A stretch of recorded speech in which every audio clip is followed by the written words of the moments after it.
자, 오늘 미가서 강의 9번째 시딤에서 길갈까지라는 제목으로 여러분과 함께 은혜를 나누려고 합니다. 미가서 6장은 하나님이 미가 선지자를 통해서 이스라엘 백성들의 회개를 촉구하는 내용입니다. 지난 시간에 미가 선지자가 이제 메시아가 오면은 너희가 섬기는 우상과 주상을 다 깨뜨리실 거다. 그래서 너희가 다시는 우상을 섬기지 않을 거다 이렇게 말했잖아요. 자, 그 말이 어떻게 이루어졌다고 그랬습니까? 예수님이 십자가에 못 박혀 죽으심으로 이루어졌다고 그랬잖아요. 엘리 엘리 라마 사박다니, 나의 하나님이여 어찌하여 나를 버리셨나이까. 예수님의 그 절규를 듣고 유대인들이 저가 엘리야를 부른다, 엘리야가 와서 도와주나 보자, 구해주나 보자 이렇게 말했다 그랬잖아요. 그렇게 말하는 유대인들의 마음속에 예수는 어떤 존재였느냐, 자기들의 욕망과 욕심을 채워줄 수 있는 존재, 바로 우상이었다, 그렇게 말씀드렸습니다. 그래서 예수님의 십자가 사건은 곧 하나님의 우상 파괴 사건이다, 이렇게 말씀드렸어요. 여러분 기억나십니까? 여러분, 예수님의 십자가의 은혜를 정말 깨달은 사람, 그 은혜를 받은 사람이 예수님보다 돈을 더 사랑할 수 있을까요?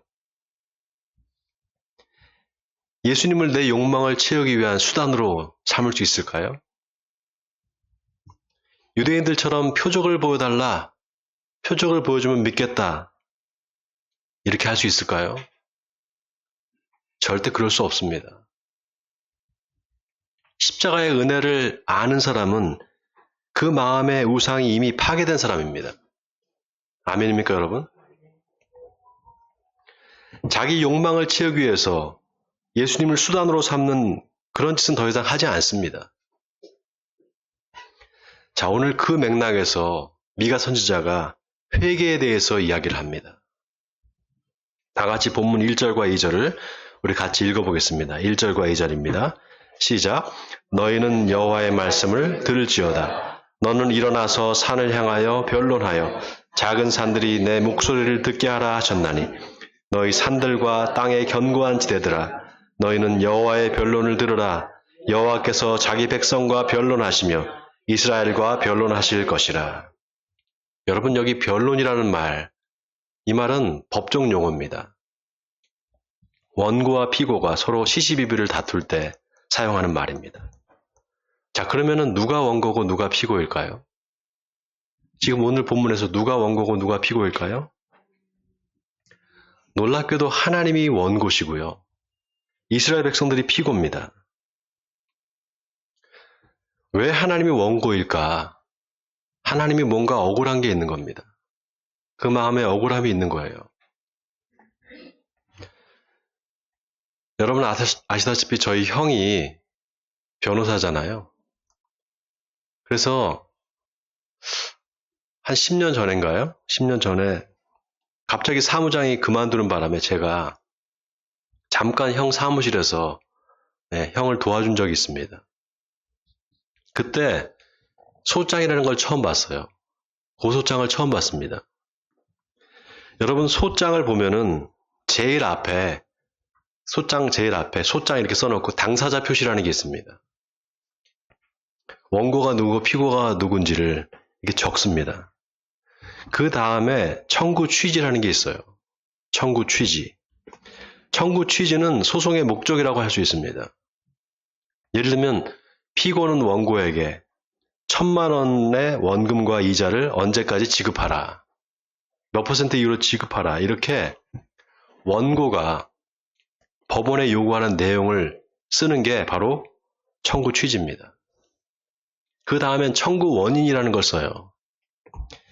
예를 들면 피고가 돈을 1,000만 원을 빌려달라고 해서 빌려줬는데 갚지를 않고 있습니다. 그래서 원고는 피고에게 반환금을 청구합니다. 대여금 반환을 청구합니다. 이렇게 소송을 제기한 이유를 쓰게 되어 있습니다. 그 다음에는 입증 방법을 씁니다. 예를 들면 돈을 빌려줄 때 차용증을 썼다거나 계약서가 있다거나 하면 그 빌려준 사실을 입증할 수 있는 자료를 제시하는 겁니다. 여러분 오늘 본문이요. 하나님이 이스라엘 상대로 제기한 소송의 소장이라고 생각해 보세요. 본문 1절과 2절은 당사자 표시입니다. 원고는 하나님이고요. 피고는 이스라엘 백성들입니다. 자, 그 다음 3절을 읽어볼까요? 우리 같이 3절 읽겠습니다. 시작. 이르시기를 내가 무엇을 내게 행하였으며 무슨 일로 너를 괴롭게 하였느냐. 너는 내게 증언하라. 자, 여기 마지막에 너는 내게 증언하라. 이 말은 다른 말로 하면 입증하라 이 말입니다. 그런데 지금 이 소장에서 입증할 의무는 피고인 이스라엘 백성들한테 있는 게 아니라 원고인 하나님한테 있습니다. 하나님께서 직접 입증을 하셔야 돼요. 아니나 다를까 하나님께서 원고로 당신의 주장을 입증을 하십니다. 다음 4절에 내가 너를 애굽 땅에서 인도하여 내어 종노릇하는 집에서 속량하였고 모세와 아론과 미리암을 내 앞에 보냈느니라. 여러분 여기 속량했다는 말이 아주 의미심장한 말입니다. 속량은 대가를 지불하고 노예를 사는 것을 말합니다. 자, 그러면 하나님이 어떤 대가를 치르고 이스라엘 백성들을 구원하셨을까요? 이사야서 43장 3절에 보면 하나님이 내가 애굽을 너의 속량물로 구스와 스바를 너의 대신으로 주었노라 이렇게 말합니다. 애굽을 너희 속량물로 주었다. 그 이집트를 그 나라 전체를 이스라엘을 위한 대속물 속량물로 삼았다는 겁니다. 여러분 하나님이 애굽에 내린 10가지 재앙 중에 마지막 10번째 재앙이 뭐였습니까? 장자의 죽음이잖아요. 어린 양을 잡아서 그 피를 문설주와 임방에 바르면 살고 안 바르면 죽을 거다. 그래서 애굽의 장자들은 다 죽고 이스라엘의 장자들은 다 살아남잖아요. 여러분 이건 뭘 말하는 걸까요? 바로 대속을 말하는 겁니다. 더 놀라운 게 여호수아서에 보면은 제사장이 언약궤를 메고 요단강을 건널 때 강물이 멈춰 섭니다. 그리고 이스라엘 백성들이 그 강을 건너가죠. 근데 여호수아가 언약궤를 메고 있는 대제사장들의 발 앞에 있는 12개의 돌을 가지고 나오라고 합니다. 그리고 강 밖에 있는 12개의 돌을 다시 그 자리에 갖다 놓으라고 그래요. 말하자면 강 밖에 있는 돌과 강 안에 있는 돌을 맞바꾸는 겁니다. 여러분 이게 홍해 사건을 상징적으로 재현하는 겁니다. 다시 제의적으로 재현하는 거예요. 왜냐? 홍해에서 이스라엘 백성들은 건짐을 받고 애굽의 병사들은 다 수장돼서 죽었단 말이죠. 이것도 역시 대속입니다. 그래서 오늘 본문 4절에 내가 너를 애굽 땅에서 인도해 내어 종노릇하는 집에서 속량하였다 이 말은 하나님이 너희를 애굽에서 그냥 데리고 나온 게 아니라는 겁니다. 엄청난 희생과 대가를 치렀다는 겁니다. 애굽이란 나라를 통째로 속량물로 주면서까지 너희를 구원했다 이 말입니다.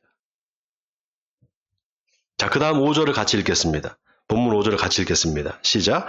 내 백성아 너는 모압 왕 발락이 꾀한 것과 부올의 아들 발람이 그에게 대답한 것을 기억하며 시딤에서부터 길갈까지 일을 기억하라. 그리하면 나 여호와가 공의롭게 행한 일을 알리라 하실 것이니라. 자, 여기 시딤에서부터 길갈까지 일을 기억하라. 여러분 이 말이 아주 의미심장한 말입니다. 이 말에는 배경이 있습니다. 이스라엘 백성들이 홍해를 건너서 지금 사해가 있는 그 사해 근처까지 진군을 합니다. 그 소식을 들은 모압 왕 발락이 발람이라는 이방 선지자를 찾아갑니다. 발람은 당시 고대 근동지방에서 유명한 무당이었습니다. 그 발람을 찾아가서 이스라엘 백성들을 저주해달라고 부탁을 합니다. 발람이 그 부탁을 받고 이스라엘 백성들을 저주하려고 자기 나귀를 타고 갑니다. 근데 이 나귀가 자꾸 안 가려고 뻗팅기는 겁니다. 그리고 자꾸 몸을 담 쪽으로 붙이는 거예요. 그러니까 발람이 화가 나서 채찍으로 막 나귀를 때립니다. 그러니까 갑자기 나귀가 말을 하면서 왜 나를 때리냐고. 내가 지금까지 당신 말을 안 들은 게 있었냐고. 그때 발람의 눈이 밝아져서 여호와의 사자가 칼을 들고 있는 것을 보게 됩니다. 그때 하나님이 발람한테 너는 내가 하라는 말만 하라 이렇게 말씀하십니다. 결국 이스라엘 백성들이 지나간 길목에서 저주를 하려고 하는데 발람의 입에서 저주가 안 나오고 축복만 계속 나오는 겁니다. 그걸 본 모압 왕 발락이 왜 저주를 하라니까 축복을 하냐고. 다시 저주를 하라 그러면서 다른 곳으로 데려갑니다. 근데 또 발람이 축복을 하는 겁니다. 하나님이 발람의 입을 막고 축복의 말만 하게 하신 겁니다. 그래서 결국 발락의 계획이 실패로 돌아갑니다. 그런데 그게 끝이 아니었습니다. 이스라엘 백성들이 사해 근처 시딤이라는 곳에 진을 칩니다. 그런데 그 시딤에 뭐가 있었느냐? 바알의 신전이 있었어요. 그 바알 신전에는 신녀가 있습니다. 지금으로 말하면 몸을 파는 창녀들입니다. 모압 왕 발락이 발람을 시켜서 이스라엘을 저주하려고 했다가 실패했잖아요. 그러니까 다른 꾀를 내서 이스라엘 백성들을 그 바알 신전에 초대를 합니다. 그리고 바알 신의 그 신녀들과 음행을 하게 합니다. 성적으로 유혹해서 음행을 하게 해버리는 겁니다. 말하자면 이게 바알 신의 예배에 참여하게 만든 거예요. 근데 이게 누가 꾸민 일이었느냐? 바로 발람이 꾸민 일이었습니다.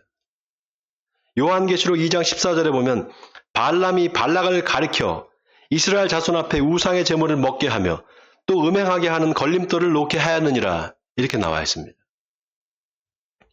자기 입으로 저주를 못하니까 대신 팁을 준 겁니다. 이렇게 하면 이스라엘 백성들이 반드시 음행을 하게 돼 있고 하나님께서 그걸 저주하실 것이다 이렇게 팁을 준 거예요. 여러분 그래서 음행죄는 반드시 우상 숭배와 연결됩니다.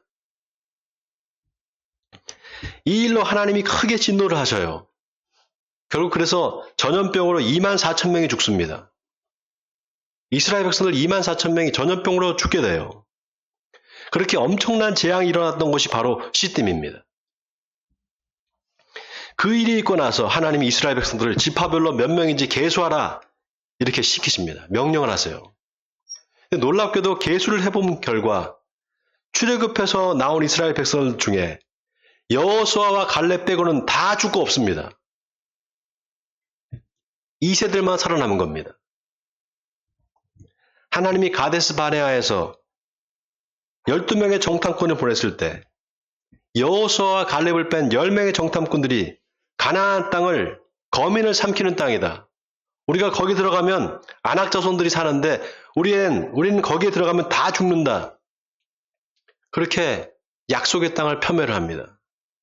그 말을 들은 이스라엘 백성들이 왜 그냥 우리 애굽에서 살게 하지 여기까지 우리를 인도해서 우리를 다 여기서 죽게 하느냐고 밤새도록 불평을 합니다. 밤새도록 하나님을 원망하고 불평했어요. 그때 하나님께서 내가 맹세하노니 여호수아와 갈렙 외에는 아무도 약속의 땅에 들어가지 못한다 이렇게 말씀하셨습니다. 그 말씀이 바로 이때 이루어지는 겁니다. 신명기에 보면 모세가 모압 평지에서 옛날 과거의 역사를 계속 설교 형식으로 이야기를 합니다. 그리고 가나안 땅이 내려다 보이는 느보산에서 모세가 죽어버립니다.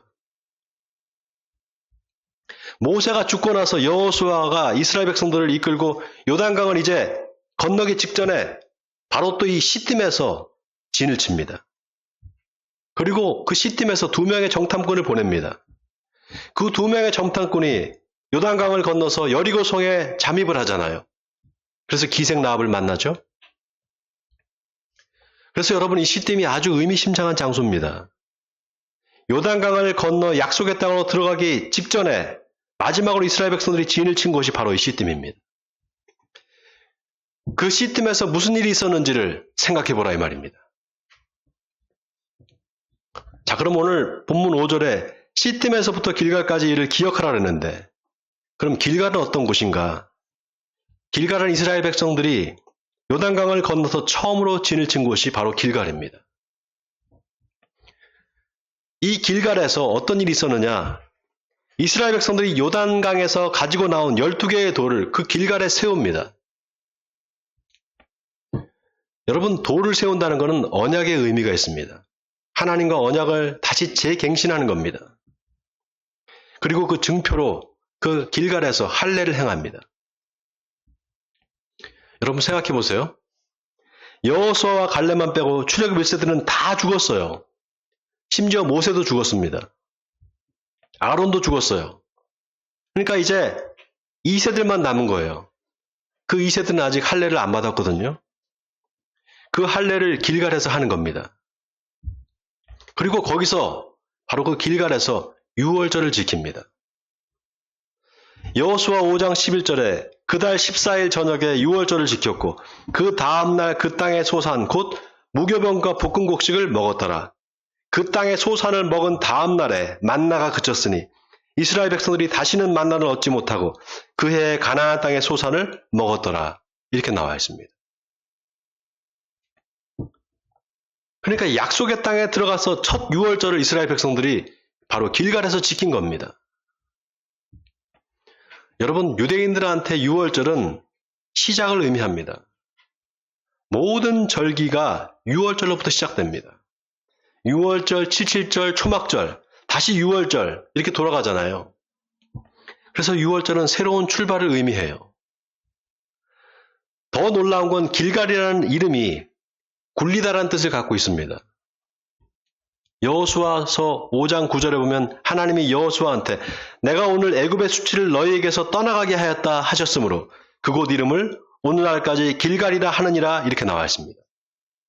애굽의 수치를 너희에게서 떠나가게 했다.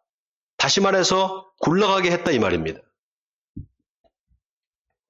여러분, 여기 애굽의 수치가 구체적으로 뭘 말하는 걸까요? 애굽의 수치를 굴러가게 했다. 여기서 애굽의 수치라는 게 도대체 뭘 말하는 걸까요? 이스라엘 백성들이 400년 동안 애굽에서 종살이하면서 당한 수치를 말하는 거죠.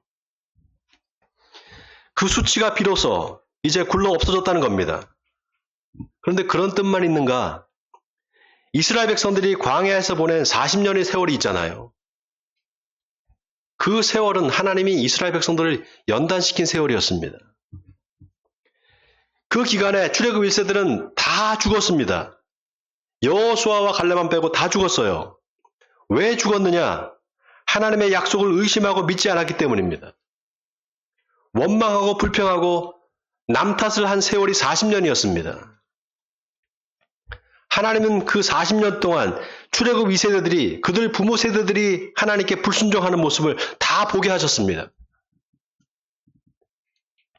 여러분, 하나님은 정말 무섭도록 철저하신 분입니다. 너희 부모 세대들이 불순종하고 어떻게 죽었는지를 자녀들아 보라 이 말입니다. 그런데 너무나 기가 막히게도 이제 그 모든 수치를 하나님이 다 굴려버리셨다는 겁니다. 완전히 새 출발할 수 있도록 이스라엘의 모든 허물과 죄를 다 깨끗하게 없애주셨다는 겁니다. 자, 그런 의미에서 오늘 마지막 5절에 시팀에서부터 길갈까지 일을 기억하라.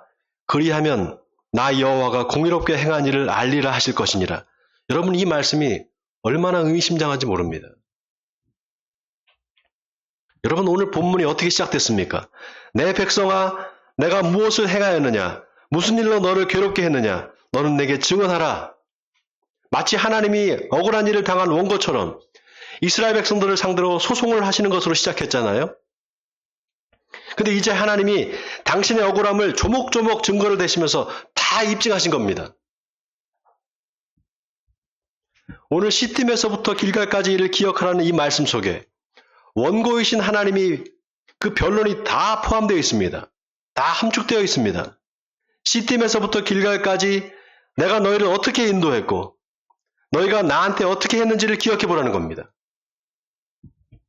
그러면 너희가 내가 얼마나 공의롭고 행한 일을 행했는지를 알게 될 거라는 겁니다.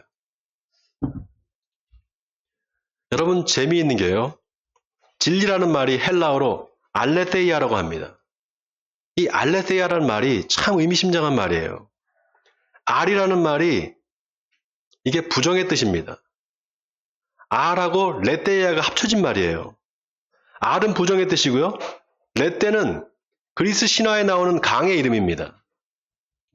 죽은 사람이 이 물을 마시면 전생을 잊어버린다 그래요. 그래서 이 진리, 알레세이아는 망각의 강을 거슬러 올라가라, 다시 기억해내라, 이런 뜻을 갖고 있습니다. 여러분, 그래서 진리는 망각을 거슬러 올라가는 겁니다.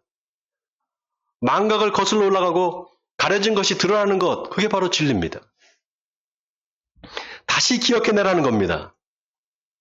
네가 어떤 사람이었는지, 네가 누구였는지를 다시 기억해내라는 거예요. 여러분, 시딤은 이스라엘 백성들이 요단강을 건너기 전에 진을 쳤던 곳입니다. 반면에 길갈은 요단강을 건너와서 진을 쳤던 곳이에요. 그러니까 시딤에서부터 길갈까지의 일을 기억하라, 이 말은 강을 건너기 전과 강을 건넌 후를 기억하는 겁니다. 옛날에 우리 말 속담에 그런 말 있잖아요. 물에 빠진 사람 건져주니까 보따리 내놓으라고 한다고.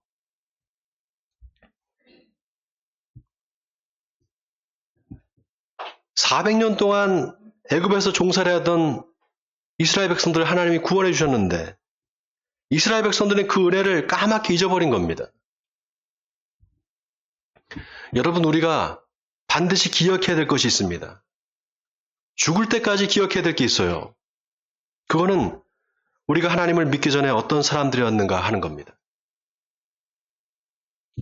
그리고 그런 우리를 하나님이 어떻게 구원해 주셨는가 라는 겁니다. 이 두 가지는 반드시 기억해야 됩니다. 사랑하는 성도 여러분, 우리는 이미 요단강을 건너온 사람들입니다. 아멘입니까? 하나님의 은혜로 구원받은 성도는 다시 옛날로 돌아갈 수가 없습니다. 죄 짓고 하나님의 말씀에 불순종했던 옛 모습으로 돌아가면 안 됩니다. 바라기는 우리를 죄에서 구원하신 하나님의 은혜를 기억하시기 바랍니다.